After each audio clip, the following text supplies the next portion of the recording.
Another thing I wanted to touch on was exponential technology and its impact on longevity. So, how do you see things like AI, biotech, genomics shaping the future of longevity? Yeah, this is so exciting, John. We're working on with Function Health, which is how do we use technology in a way to inform medicine? When you think about how medicine is practiced now, it's analog. You got a stethoscope and a few little things. Maybe you got some fancy MRI machine.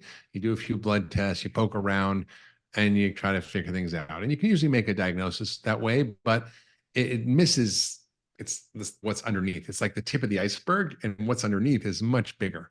And so what's much bigger is what I earlier spoke about, which is this enormous wealth of biological data that is untapped, right? It's our entire genome sequence. It's all the proteins that are expressed from our genes. It's called the proteome. It's our metabolome, all the metabolites that are produced in our body. It's our microbiome and all the influence that has on our health. It's all our regular lab tests that we can do a much more extensive view of things that we can now pick up little fragments of DNA particles from cancer way before it ever shows up on any kind of imaging or any other blood test. We can now look for fragments related to Alzheimer's that can be picked up years and years before you ever have a symptom. So we're gonna be able to take all this data and then we're gonna incorporate that with all your wearable data, right?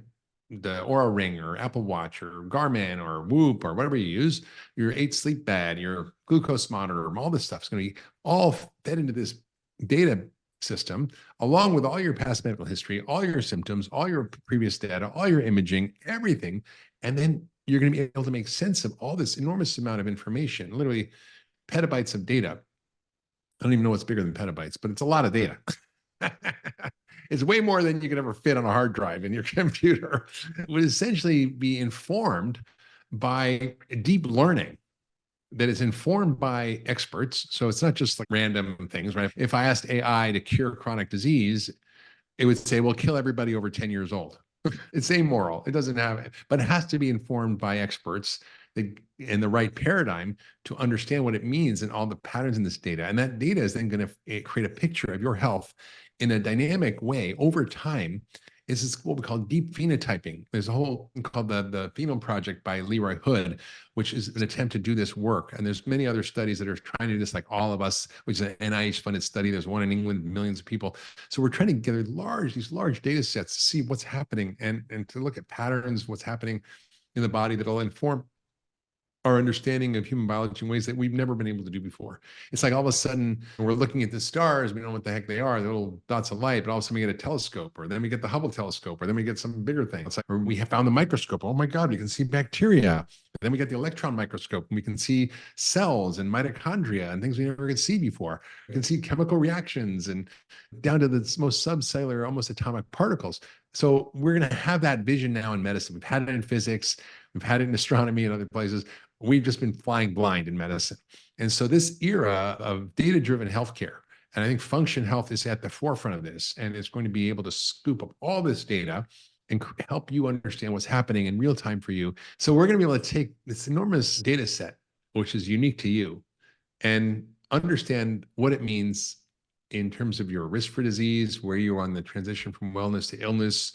We're going to learn about how we can use that information to create personalized precision recommendations for you about diet, lifestyle, supplements, medications, whatever you need to do to correct what's going on with your health. I think this is the most exciting era we've ever had in medicine. It's like the discovery of bacteria or the discovery of penicillin, or it's such a revolution in our paradigm. It's really like the biggest paradigm is saying the earth is not flat, or the earth is not the center of the universe that Galileo figured out when he was put in jail for that, or Einstein's theories that totally upended traditional physics and said this table in front of me is mostly empty space and time is not linear and space-time is one thing. I still don't understand that. I'm still trying to figure that out. But this is a kind of paradigm shift that's happening in medicine right now.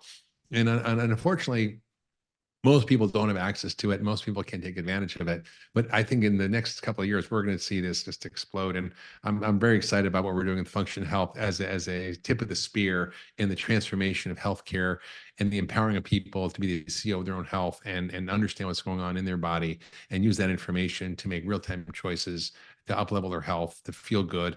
And at the end of the day, it's not just about some narcissistic pursuit to live longer and feel good. It's about being able to show up every day and do what your heart tells you to do, to be able to be passionate about life, to be able to actually do the service that you want to do. If you feel like crap, how are you going to serve God or do anything that you want to do? You can't do that, right? How are you going to be a good partner? How are you going to do good work in the world? How are you going to wake up and actually show up for the people that matter in your life and make a difference and have a good life? You can't. If you're suffering, it's hard. There's an old Chinese proverb that says, a healthy man wants many things. A sick man wants only one thing, to not be sick.